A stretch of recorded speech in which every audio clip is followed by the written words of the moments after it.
You are watching DHTV from California State University, Dominguez Hills.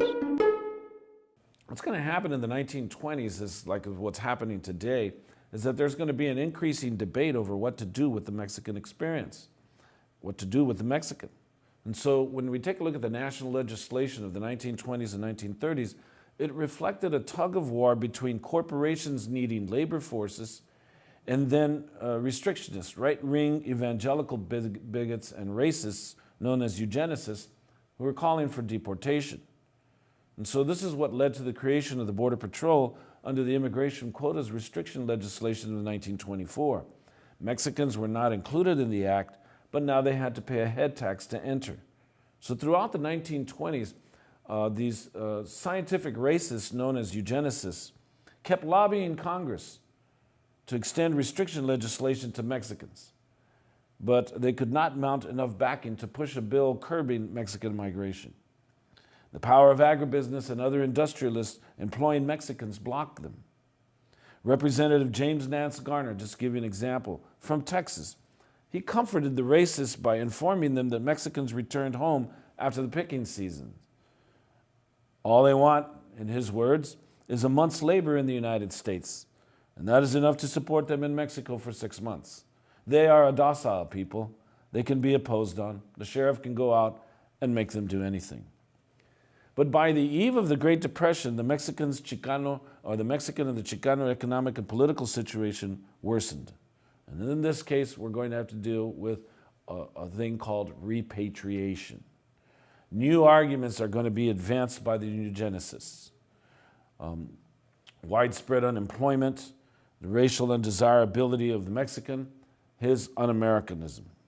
Now, Dr. Roy L. Garris of Vanderbilt University, a scientific racist and authority on eugenics, is going to testify before Congress claiming that his science could prove the Mexicans' inferiority.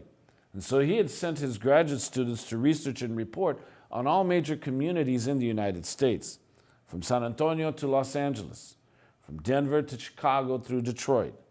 And their dissertations on the Mexican communities became evidence at congressional hearings. Now, I want you to understand that here's what one PhD candidate is going to write about my grandfather's community in El Paso, Texas. This is Segundo Barrio he's going to be writing about. And of course, he earned his degree writing the following about my dad's neighborhood known as Segundo Barrios.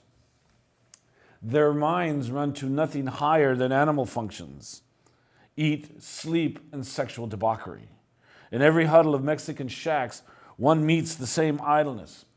Hordes of hungry dogs and filthy children with faces plastered with flies, disease, lice, human filth, stench, promiscuous fornication, bastardly lounging, apathetic peons and lazy squaws, beans and dried chile, liquor and general squalor, and envy and hatred of the gringo. Yet there are Americans clamoring for more of this swine to be brought over from Mexico. Again, great science, no?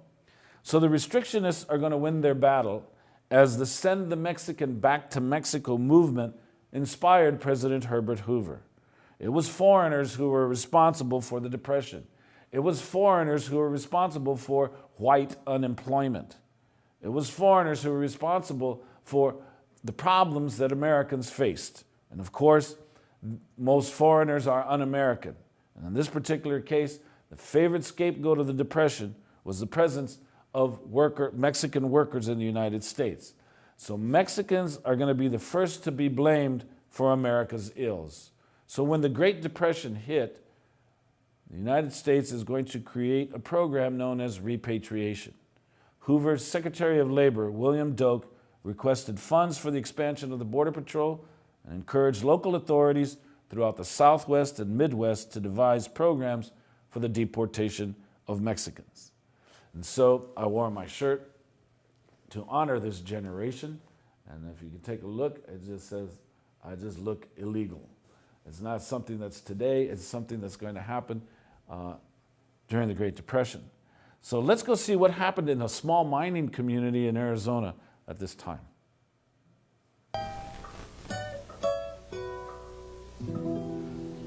lot of the Anglos that were in high positions would take advantage of a lot of the Chicanos by pointing the finger at them or trying to make them feel inferior.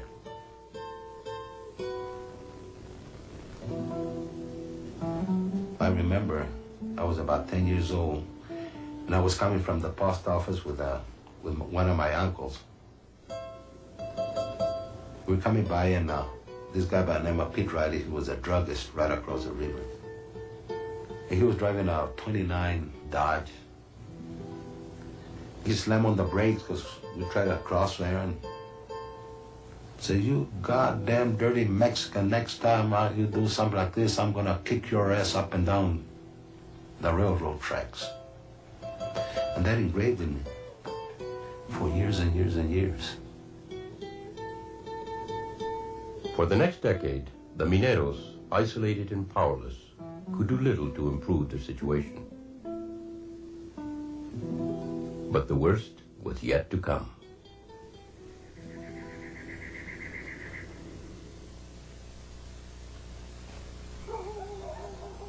In 1931, at the beginning of the Depression, the bottom dropped out of the copper market. Phelps Dodge closed down the mines. Of 3,000 formerly employed miners, only 42 had jobs.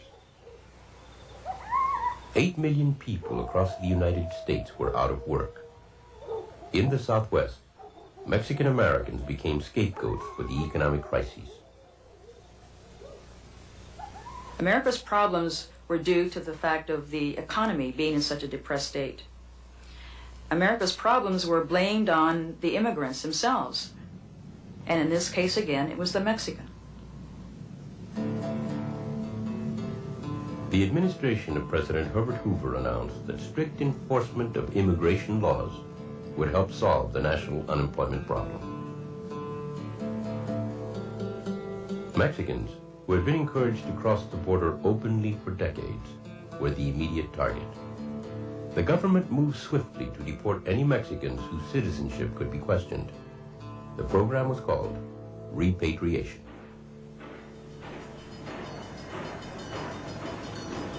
What started out perhaps as a very mannerly order turned out to be a total helter-skelter way of sending Mexicans back home. Mexicans were rounded up illegally. Mexicans were just shipped back.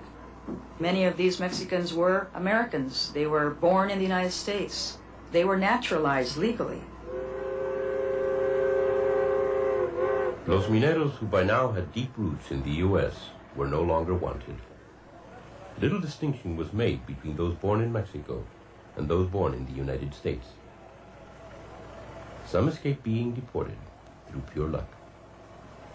My mother was expecting my youngest brother, Richard, and we were not able to get on that train.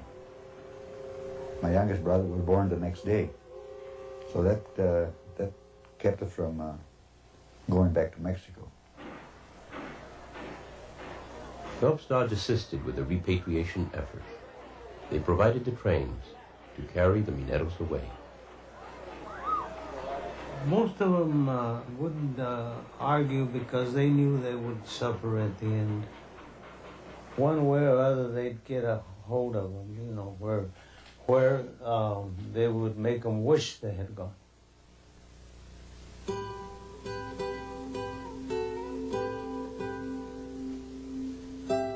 There's nothing I could do. I just took those people around the border of Mexico. The PD and the Red Cross was paying me for that. And they gave me some money to give those people when I unload everything they had. All I had to do, unload trunks or boxes, whatever they had. It's something... Okay, so you can understand and appreciate something with regards to the repatriation movement. And let's remember the national character and its attitude towards Mexico, towards Mexicans. Because it's not just Arizona, but the entire country. And again, the mass media can stir up public opinion. And all you need is hysteria. It creates this anti-immigrant experience. In this particular case, white beans, black beans, yellow beans, red beans, all of the beans. in this era are going to begin to view Mexicans, the brown beans, as problematic. So let's understand the patterns of immigration history. It reveals the cycles of change that will continue to the present day. So let's understand this very clearly with regards to the cycles of change in immigration policy. Whenever there are economic labor necessities in the United States, the remedy becomes Mexican migration, which stimulates a movement to the U.S. and stimulates a movement of people to the United States. And again, let's reveal the cycles of change in immigration policy. Students, please understand this. Whenever there are economic labor necessities in the United States, the remedy becomes Mexican migration, which stimulates a movement of people to the United States.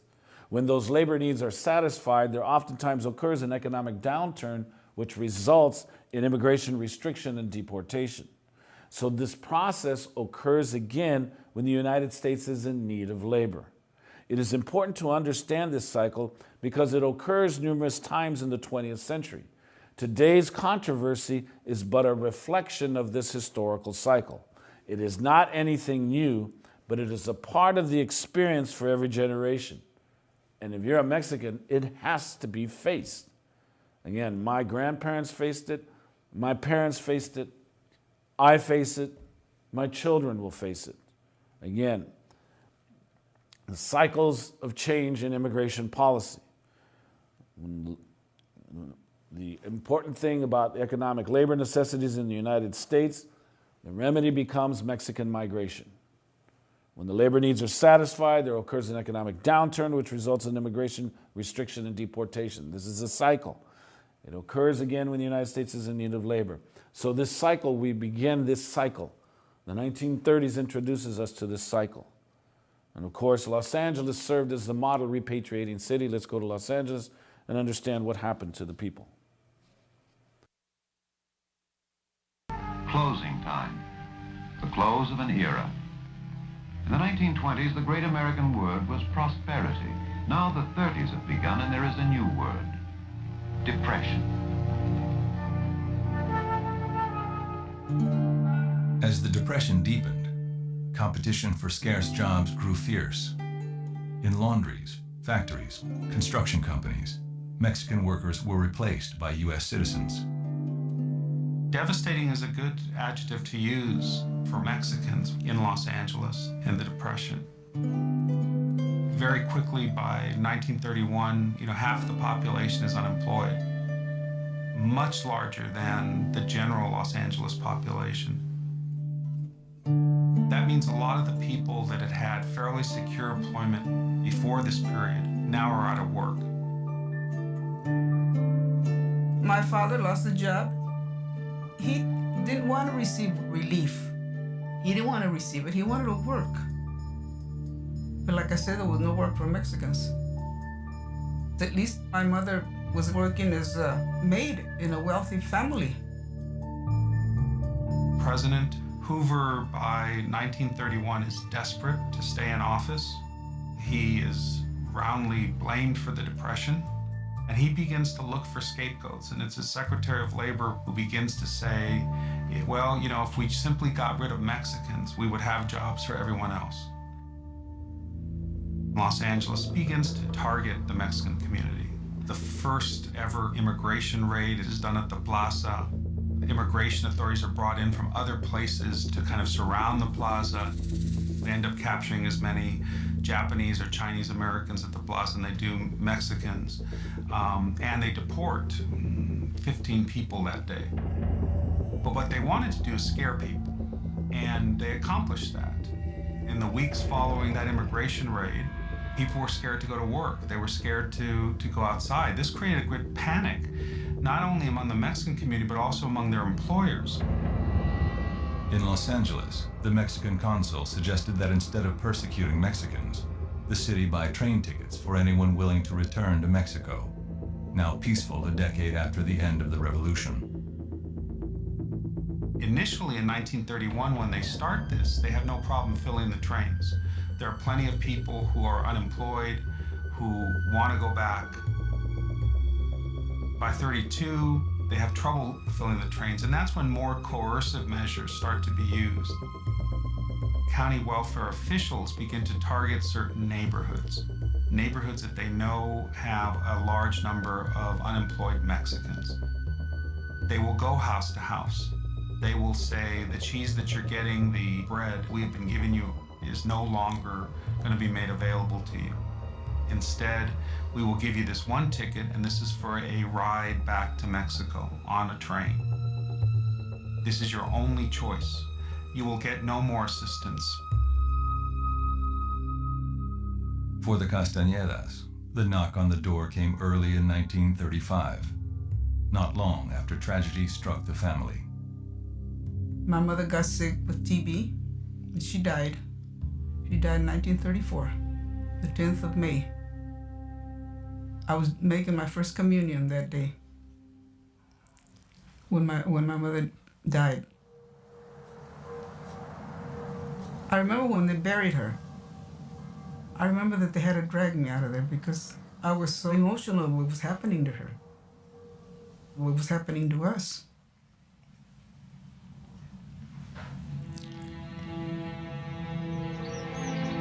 Natividad Castañeda was offered 3 tickets for himself and his 2 American-born children on a train going to Durango in northern Mexico.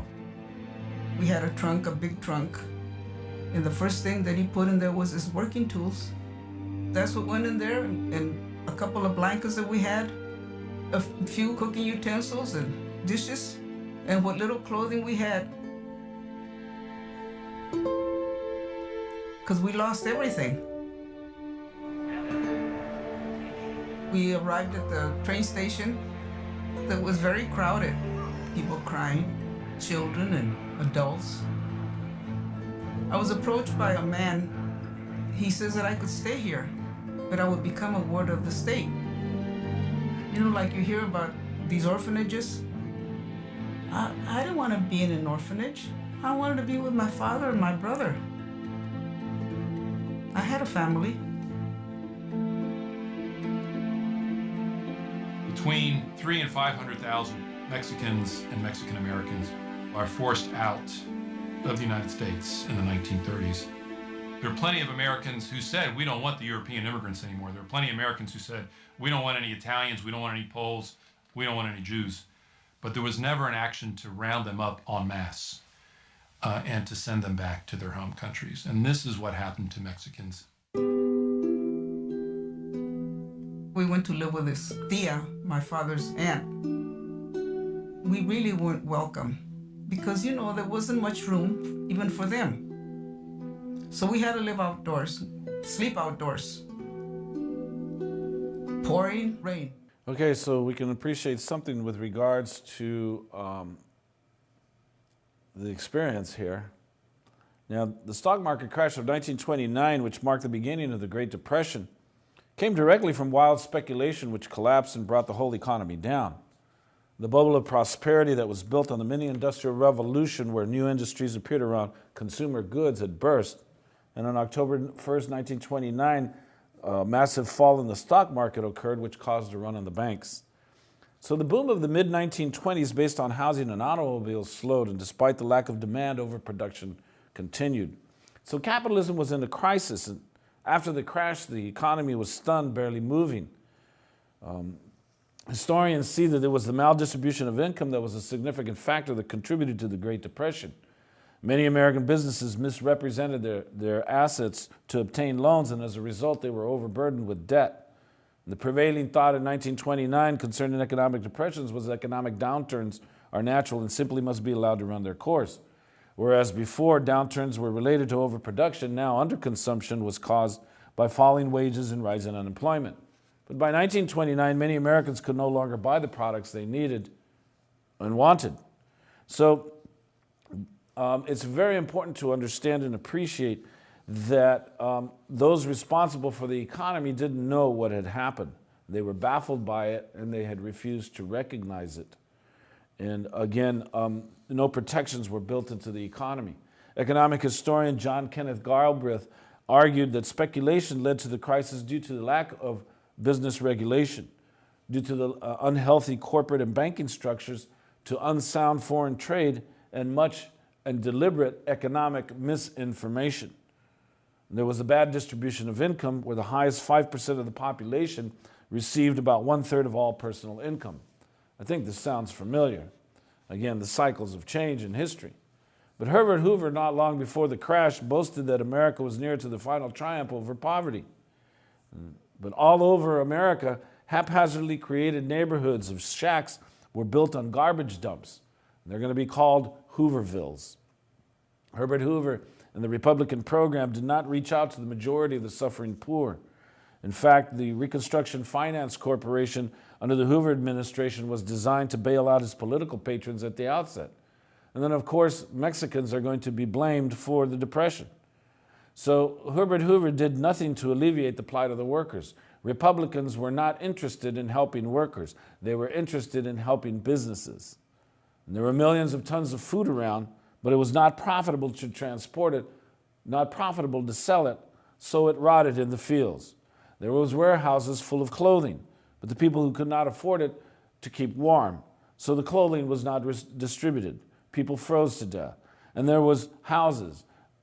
There was a housing boom in the 1920s, but these houses stayed empty and people lived in these shacks because they couldn't pay the rent. They had been evicted and they now lived in these shacks quickly formed as Hoovervilles that were built on garbage dumps. So you had nice neighborhoods that were just rotting, nobody living in them, and then garbage dumps. Now, the Hoover Institute at Stanford University, of which I went to, houses Hoover's papers on Pacific Rim countries and Asiatic trade. It stands tall amidst the campus infrastructure. It is euphemistically referred to by students as Hoover's last erection. Let's visit a documentary that helps us appreciate Hoover's conservative approach to the inherent cyclical crisis in capitalism.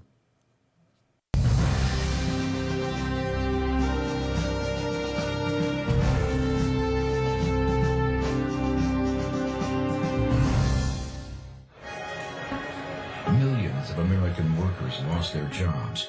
1 out of every 4 workers was jobless. Only a handful of wealthy investors profited from the collapse of the stock market, like President John F. Kennedy's father, Joseph P. Kennedy, or brilliant investor and presidential advisor Bernard Baruch, who became legendary as the man who sold out before the crash.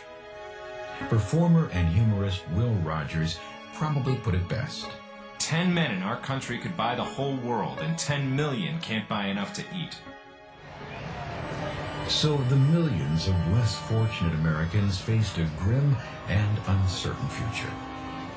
Soup kitchens and bread lines became as commonplace as the flappers and speakeasies of the Roaring '20s.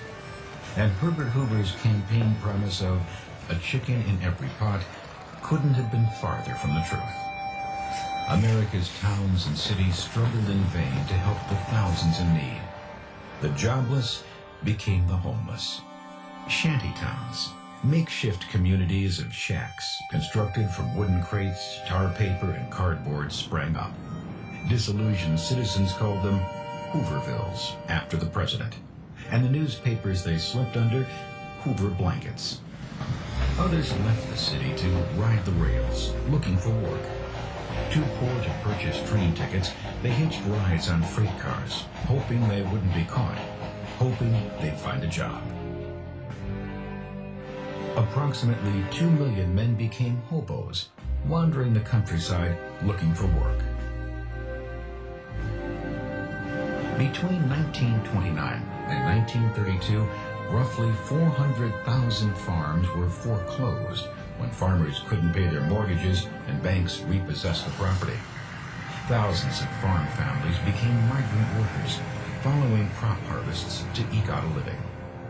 Then, to make matters even worse, drought, coupled with the overproduction of crops in the Great Plains, turned the area from Texas to Oklahoma into a dust bowl. In 1934, strong winds blew tons of dust from the plains all the way to the East Coast. Dust even coated New York City and settled on ships 500 miles out to sea in the Atlantic Ocean.